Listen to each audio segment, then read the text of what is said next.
What's going on, everybody? Today is shoulders. Yesterday was a day off, so I feel good. You know, days off are hard, man. It's like you sit there. My days are usually all geared towards the gym. And when I have a day off, I'm like, I don't know what to do with myself. I mean, I have a ton of work to do, but I still miss this 1 hour a day. And that's why days off are important, because you don't want to take them. But when you do take them, you get back here. When you are back, you're like really refreshed, really happy to be here. And I think we're gonna have a good one today, because I feel my body feels clean and ready to go and refreshed after having a good day off.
Okay guys, this is pretty standard for most people. Sometimes I start with a isolation movement like a reverse pec deck or something for my rear delts, get the shoulder warmed up. I don't know, after a day off today I feel really good. I just want to get into it, I want to get started. I want to get a compound movement in, so I'm starting with the Smith machine military press. Now, we're on a Smith machine for one reason really. I don't like having to control the weight. It makes me arch my back too much when I do it with a free weight bar. To me, that feels like I'm working my chest too much. So I get a better feel out of the Smith machine because I can keep my body, even though I'm leaning a little bit, I can keep it more straight up so I can focus on the shoulders. Second thing, you can see through my warm-up that sometimes I come down really far and sometimes I come down halfway. The proper way to do it is, you'll see as we get a little bit heavier, I just want my arms to go 90 degrees. So the bar is usually gonna stop around chin level. When my arm is 90 degrees, I'm gonna push back up. Anything lower than that works and will actually activate more muscle, but the risk reward is what we're looking at. So if I go lower than that, I'm putting a lot of strain on the front delt, the bicep tendon, the chest insertion points, all right here, okay?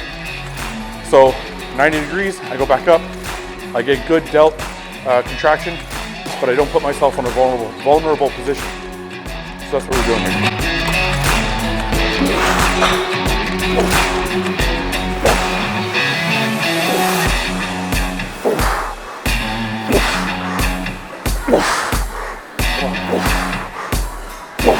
One more thing, guys. As you can see, the seat is one peg back. So we're not on actually like a full straight bench. We have the seat leaning just a little bit, and a little bit is okay. But when you're gonna lean a little bit like this, you have to make sure your ass is all the way back in the seat. Don't slide out in the seat and have that little bit of lean, because now you're gonna get more chest. So make sure you pull yourself all the way back in the seat, and then you can have this little bit of lean. Now, if that's not comfortable for you, you can go there. Now you're all the way straight up and down, okay? Personally, I think straight up and down is not really beneficial, because you still have to lean out of the way of the bar. So putting it here will allow you to still train your shoulders properly and get out of the way of the bar and have proper mechanics. Come on, let's go.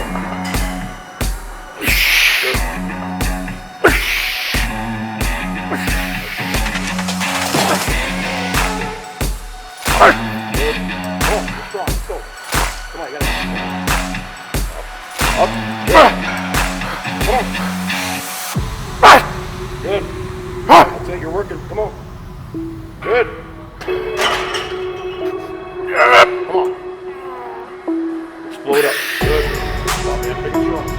Good. Come on, let's go. Up. Good. Come on. it. Trying to push it a little today.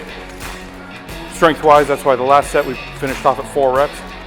Anytime you're gonna go under 6 reps, it's more of a strength set.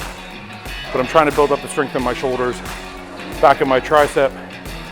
You know, all these muscles I haven't used with this heavy weight in a long time.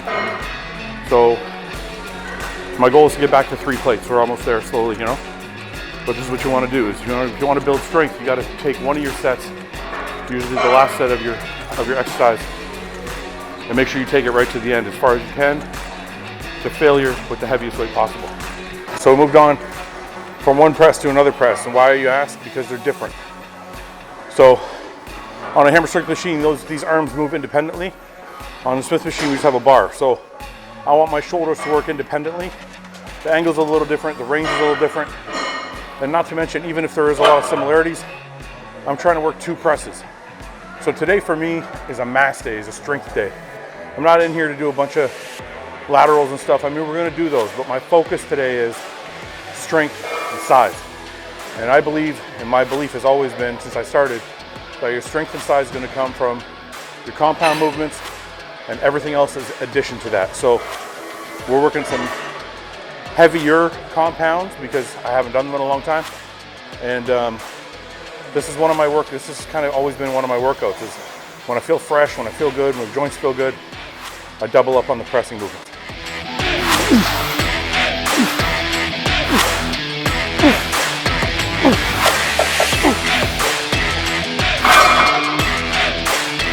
Holy shit.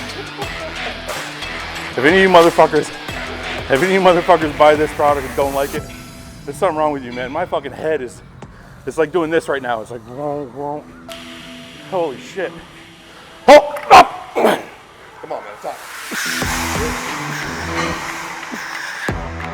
Good, come on. Good, sure. Good.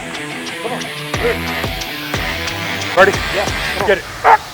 That's it. Come on, go. Good. Come on. Come on.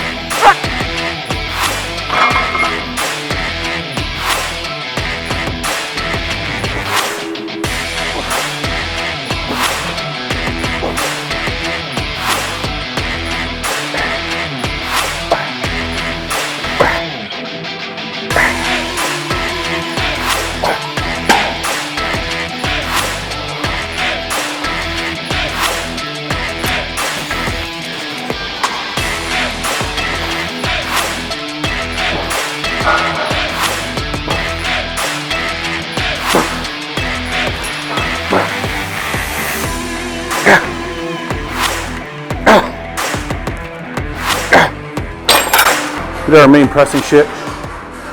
So I like to finish off with a couple isolation exercises.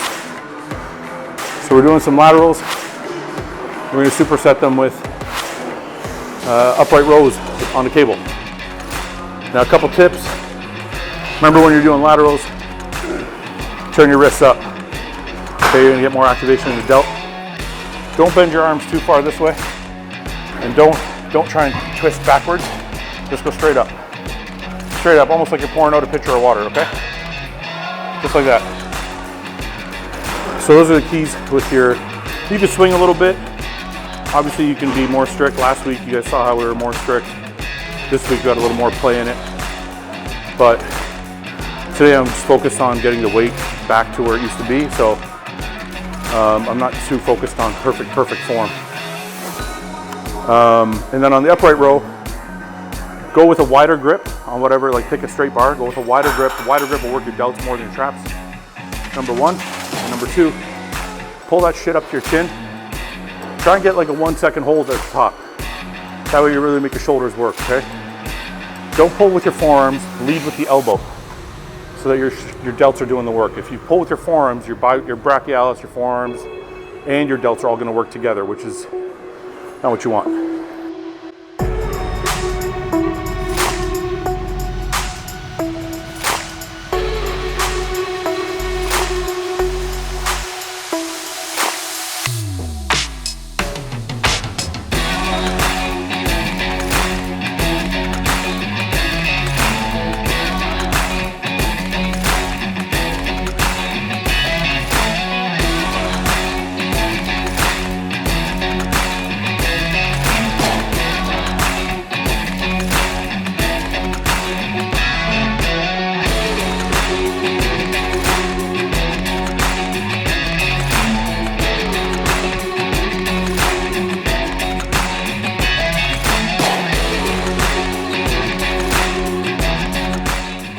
we're gonna finish off the shoulder workout with a superset. What we're doing here is, it looks like another press, and it is another press.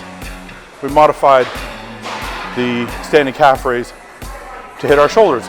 Now we are pressing, but because of where our hands are gonna be, because they're closer in and in this position, it's gonna hit more of the front delt, which is what I'm trying to hit. So they're a press front delt variation for me, and we're gonna superset them with the antagonist, which is the rear delt. So is antagonist? Might be the right word, I don't know, but you know what I mean. We're gonna hit them with the superset them with the opposite muscle. So we come over here on the reverse pec deck, and that's what's we're gonna work the front, the back, and the pressing motion is gonna work the whole shoulder. That's gonna cap off our pump for shoulders.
It's a good workout.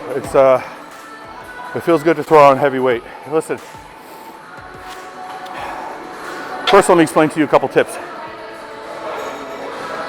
On the calf machine, try and keep your hands straight. Don't turn them out. Yes, it's gonna work more tricep, but it's also gonna work more front delt. So when you're underneath it, try and keep your elbows from flaring. Try and keep them under and push straight up. It's one of the tips over there, okay? When you're on the rear delt machine, try and get your body as close to the pad as you can. Don't lean out like this and do this. You're gonna get more back that way. Try and get right up against it, like close, and then use your arms only, because if you're leaning out, your back will take over. Try and get your whole body flush with the pad. That way just your arms can move. Now you also saw that it was a very short range of motion. I've explained this in previous videos. We wanna keep the tension on the muscle. So if I'm here, at the very, very bottom, there's no tension. So I stop here to go back out. I don't go all the way in because I'm gonna release tension that way. The second thing is on the way back, this is as far as the rear delt will go. If you start going here, now my back and my lats, my rhomboids, they all have to take over and help me get there. Your rear delt is from here to here. Very short range of motion, very small muscle. You don't need a ton of weight. So there's a couple tips for those exercises. Now, overall, shoulders, we had a great workout today. It's always a plus when you can throw around heavier weight. Now, that wasn't heavy per se, because there's lots of guys that are stronger than us. But for me, it felt good because I'm coming back from a tricep surgery. I'm getting a little heavier every week. So it always feels good when you can keep increasing your strength. Now, it doesn't matter if you're a 4-plate or a 5-plate shoulder presser, or if you're a 1-plate shoulder presser. That rule stands true regardless. If you're used to pressing 1 plate and you come in here and you press a 1.25 plates, you're leaving here a happy person, okay? If you're used to pressing 4 plates and you come in and you press 4.25 plates, you're gonna leave here a happy person. So on days today, like today where I felt fresh, came in, increased my strength a little bit from the previous weeks, it's always a good day. And then when you can lift that heavy and do that many compound movements in a heavier weight, it makes the isolations actually work better. So what I'm trying to get at, and to wrap up in a very long story short form is the isolations and the fluffy stuff you see on Instagram is wonderful, and there is a time and a place for it. But the shit that builds the muscle, the shit that really builds a physique, is the compound movements and the heavy weight. Don't let anybody tell you you don't have to lift heavy. Don't let anybody tell you you don't have to lift to failure. And don't let anybody tell you that compound movements aren't the be-all, end-all, because if you're trying to put on a maximum amount of muscle, you're really trying to get big. I'm not talking about you want to put on a little bit of muscle for summer. I'm talking about if you're trying to get big, you gotta do the compounds. You gotta go to failure, and you gotta lift heavy. Thanks for watching. Please subscribe, share with your friends, and like the video. And if you get a chance, check out the description for all the different links to all the different places you can find HOSSTILE and myself. And lastly, check out HOSSTILE.com for our new line of supplements and all of our apparel and gear. Thanks again for watching.